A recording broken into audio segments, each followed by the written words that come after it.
Alors, il est... Bah déjà bonjour. Ah oui, je suis con. Donc bonjour à tous, c'est Mélie et Mélo. On se retrouve dans un vlog imaginal. Ça fait longtemps que j'ai pas fait de vlog d'ailleurs. Oui. Mais là c'était l'occasion. On a un peu changé de matos. On a sorti une GoPro, donc j'espère qu'au niveau du son et de l'image ça ira. Et comme vous pouvez le voir, il fait un temps absolument magnifique. Il fait chaud et là on est en plein dans le vent et ça fait beaucoup de bien. C'est pour ça qu'on survit. Ouais.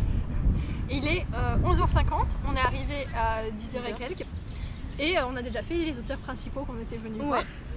Évidemment, Claire Duvivier et Guillaume Chamanadjian. Voilà. On vous ressort pas les livres, mais vous les connaissez à force.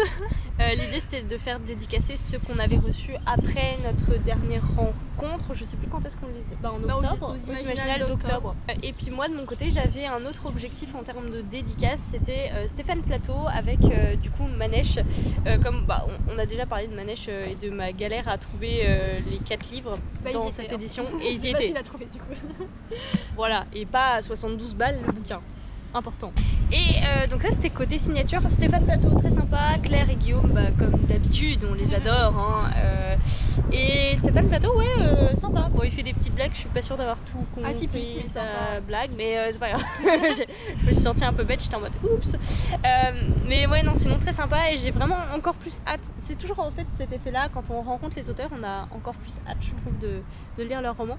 Et donc à 11h50 nous avons déjà, moi j'ai déjà cramé quasiment tout le liquide que j'avais emmené et que pour des achats que j'avais pas prévus donc j'ai un peu peur pour la suite de la journée. Moi j'avais pas prévu d'acheter mais au final je me retrouve avec un livre là, L'enterrement des étoiles. Je l'avais déjà repéré à un moment donné, je me suis dit pourquoi pas et donc je pensais pas l'acheter, je pensais le trouver autrement. Et voilà, j'ai demandé à l'auteur et il me l'a bien vendu, il a dit que c'était adulte donc du coup voilà, je l'ai pris et c'était pas prévu du coup. Ouais, il a parlé de dark fantasy, d'horreur, de littérature gothique, 19e, 20e, je pense qu'il y avait tous les mots clés. Symbolisme. J'ai eu un peu peur quand il a parlé de prophétie, je me suis dit oui moi aussi. Oups, est-ce qu'elle va acheter si ça parle d'anges, de vampires et de prophétie? J'ai eu un petit doute. Mais après je pense qu'il a pas fait quelque chose de trop classique, je pense pas. Ça a pas l'air en tout cas. Ça a pas l'air, voilà. Mais c'est marrant parce qu'il avait l'air un peu... ça se sent que c'est un peu un nouvel auteur, je pense, tu vois, dans sa façon de... Il avait peur, il avait peur que ça nous plaise pas, il était bon, et vraiment ça donne l'impression qu'il se justifiait beaucoup, alors que nous, on était juste là en mode, c'est cool quoi. Bon, de mon côté, j'ai déjà un sac quasiment plein, c'est terrible. Alors, le premier que j'ai acheté, c'est Meute de Karine Renberg. Ça, j'accuse directement Benjamin. Des mots de l'imaginaire, c'est complètement ta faute, voilà. Parce que et je l'ai vu passer beaucoup, je crois que je l'ai vu aussi sur Elle, alors j'arrive plus à prononcer, c'est Elle Livre, je sais plus. Ah oui, il y a des livres. Oui, je crois. Oups. Qui en a aussi super bien parlé. L'autrice était très sympa et puis en plus je pense qu'il sera dans le plib, il n'y a pas de raison en tout cas qu'il soit pas dans le plib de l'année prochaine, donc si on fait partie toujours des jurés, et en tout cas on l'aura. Ensuite je suis passée pendant que Mélo parlait avec du coup j'ai pas dit le nom de l'auteur parce qu'il est caché. Non, Christophe Guillaume. Il y avait Guillaume. Je suis passée voir son voisin, donc Paul Béorn, et je lui ai pris Calame, les deux royaumes, le tome 2. Je l'ai pris en poche parce que vous savez que le premier m'avait pas convaincu, c'était pas un coup de cœur, très loin de là, c'était une lecture sympa, mais voilà, pas incroyable. Mais j'avais bien envie de savoir comment ça se termine, et comme c'est une duologie, c'était l'occasion. Donc voilà, puis ça se lit vite, donc il n'y a pas trop... Ah, ça se lit vite. Et tu mets pas trop bas, tu penses? Ah oui. Oula, ça commence à pencher, mais c'est lourd mine de rien. Et le dernier que j'ai été prendre, c'est Manon Fargeton, À quoi rêvent les étoiles. Il me faisait très envie depuis longtemps. Il n'est pas sorti en poche, donc je me suis dit que c'était l'occasion. Je sais que Manon Fargeton, pour moi, c'est un peu c'est une valeur sûre. Ça dépend du genre dans lequel elle écrit. Quand elle écrit de l'adulte, je sais que ça me plaira. Quand elle écrit de l'onirique aussi. Moi, ça m'avait plu. Donc du coup, c'est pour ça j'aime bien à peu près tout ce que j'ai lu d'elle, donc j'ai pas de... La fantasy young adulte que j'ai lu, c'était un peu trop... Je connaissais déjà, j'avais l'impression de connaître déjà l'histoire en fait. Ouais. Mais pour le reste, oui. C'est une valeur sûre. À côté de Christophe Guillemin, de l'autre côté, donc d'un côté il y avait Paul Béorn puis Manon Fargeton, et de l'autre côté il y avait Ariel Holz. Et Ariel Holz, bon, il nous a dit bonjour, il nous a reconnus, toujours aussi nice. Et je lui ai demandé quand est-ce qu'il écrivait la suite de L'âme vive. Voilà. Donc si j'ai bien compris, parce que je suis pas sûre, il y a beaucoup de bruit, les auteurs parlent pas très fort. À mon avis, ils auront plus de voix d'ici quelques heures, aussi. plus d'oreilles non plus. Quoique le vendredi, franchement, je suis surprise par rapport... Enfin, surprise, à moitié. Il y a personne, c'est tellement calme, c'est tellement agréable. On peut prendre le temps de discuter avec les auteurs, on se sent pas Parce qu'on vous a pas dit, on n'est pas le samedi comme d'habitude, on est vendredi. On n'a pas donné la date exacte. Mais bon, ceux qui nous suivent un peu sur Insta ont vu qu'on est sur la route et tout. Et donc du coup, j'ai demandé quand est-ce que sortait L'âme vive et le tome 2 et ça devrait arriver. Voilà. C'est plus ou moins. Ouais, il n'y a pas de date fixée, alors que par contre son roman actuel là, de Dark Fantasy qui vient de sortir, il y a déjà une date prévue pour la sortie du deuxième tome. Donc ceux qui se sont lancés, j'ai cru comprendre qu'il y avait, c'est pas lui. Déjà il a plein de projets et ensuite L'âme vive, je pense que c'est peut-être plus lié aux maisons d'édition ou j'en sais rien, mais c'est prévu, ce n'est pas abandonné en tout cas. On croise les doigts. Voilà, du coup on a fait un petit bilan de cette première... On va encore acheter certainement Soroland et Abyss du même auteur. Oui, de River Solomon, qu'on n'a pas encore vu. C'est des romans qui ont été traduits aux Forges de Vulcain et en fait il y a quelques exemplaires en VO. Et donc la question c'est, est-ce qu'on va les acheter en VO ou en VF ? Mais les couves sont tellement plus belles en VF. Franchement, puis c'est à peu près le même prix.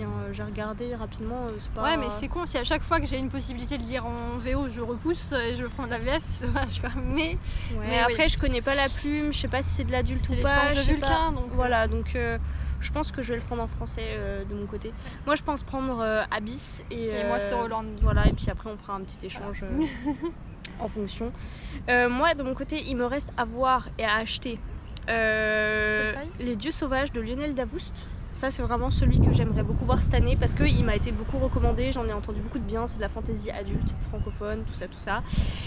J'aimerais bien après voir Victor Fleury et lui acheter en papier La Croisade éternelle parce que je l'avais commencé en e-book avec mon conjoint et on le lisait, et c'était sympa, mais comme on a arrêté ce petit rituel, je l'ai jamais continué. Je me dis tant qu'à faire autant l'avoir en papier, au moins je le verrai et du coup je... Enfin bref. Et le dernier effectivement, Estelle Faye, mais ça c'est un petit peu plus la cerise sur le gâteau, c'est un peu le bonus parce que c'est pas forcément prévu. Mais très clairement là on s'approche déjà du craquage. C'est quasiment que des livres grand format, ça coûte une blinde. Mais on a dit on se fait plaisir, hein, voilà. Et moi j'ai hésité à acheter Sous la lune brisée, je crois que c'est comme ça que ça s'appelle. C'est pas la jeune fille qui a Mu édition. Non, ça c'est celui que j'ai trouvé super beau. Ah oui. Mais l'autre, c'est un gros pavé et Mu c'est celui qui avait, c'est la maison d'édition qui a publié les oiseaux du temps. Les oiseaux du temps. C'est très spécial, mais comme c'était court et c'était quand même super chouette comme lecture. Et là c'est une belle bricasse de 500 pages, donc j'hésite. Mais l'autrice est là. Voilà, et la couverture est magnifique et ça me fait envie, donc je sais pas trop, mais c'était pas prévu. Donc là on va faire une petite pause à la voiture. On va aller, je pense, déposer déjà les quelques gros pavés et tous les livres qu'on a fait dédicacer pour être plus léger pour l'après-midi. Et puis on va sûrement peut-être manger. Je commence à avoir un peu faim. Voir les artisans, les autres petites boutiques. Et puis, je pense que cet après-midi on retournera voir les 2-3 auteurs qu'on souhaite voir. Et qu'on est resté longtemps dans la bulle, on a fait beaucoup le tour et on les a pas vus passer du tout. C'est un peu dommage, j'aime bien quand les auteurs mettent des créneaux, au moins on sait quand est-ce qu'on peut commencer à faire la queue, tout ça. Et puis on vous reprend plus tard dans la journée.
Un cadre un peu moins joli que tout à l'heure. Enfin, Ouais, après, oui. je sais pas trop ce qu'on a cadré.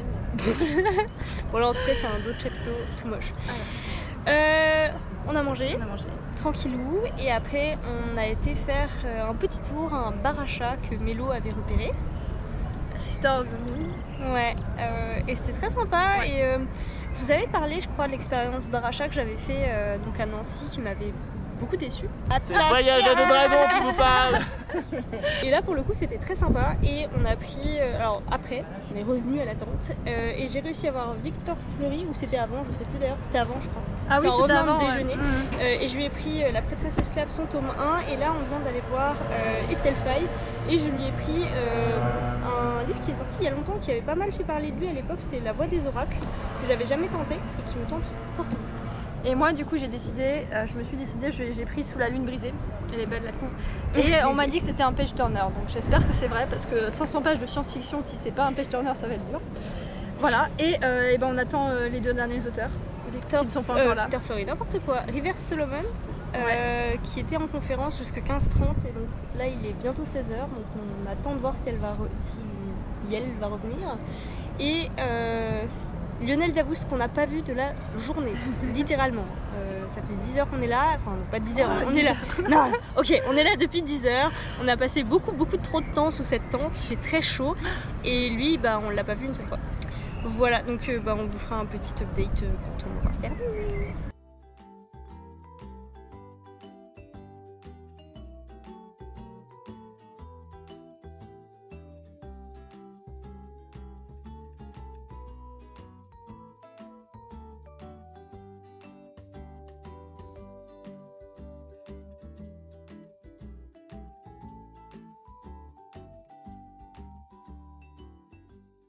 Fin de salon, enfin pour nous en tout cas, parce qu'il n'est pas si tard que ça, je sais pas quelle heure Non, il il est. est 17h. Ouais, 17h11, mais on a fait beaucoup d'attentes, en particulier sur les deux derniers auteurs qu'on voulait voir. On a réussi à voir River Solomon, donc, qui est publié en français aux éditions Les Forges de Vulcain. Donc moi j'ai pris Les Abysses qui me faisaient de l'œil depuis un moment, et Mélo a pris son dernier. Voilà, sur Hollande. Donc enfin voilà, les Forges de Vulcain pour l'instant j'ai pas eu de déception, de mauvaise surprise, donc cela nous tente bien. On a pu Ça échanger. a l'air assez sombre et Ok. torturé, je trouve, comme récit. Donc, après, C'est peut-être pas ça du tout, hein, mais- c'est vrai que c'est un peu l'impression même que l'autre donne, hein, donc on va voir. On a vu David Meulmans d'ailleurs, des Forges de Vulcain, c'était super sympa. Alors on l'a croisé très brièvement. On a croisé aussi plein de copains booktubers, bookstagrammeurs, donc c'est super nice comme d'habitude. En revanche, la seule petite déception de la journée, c'est qu'on a manqué Lionel Davoust. Alors ça s'est joué Pas à... vraiment manqué. Oui, ça s'est joué à pas grand chose, c'est-à-dire qu'on n'a pas arrêté de faire le tour de la tente toute la journée en se demandant quand est-ce qu'il allait surgir, et on ne l'a pas vu.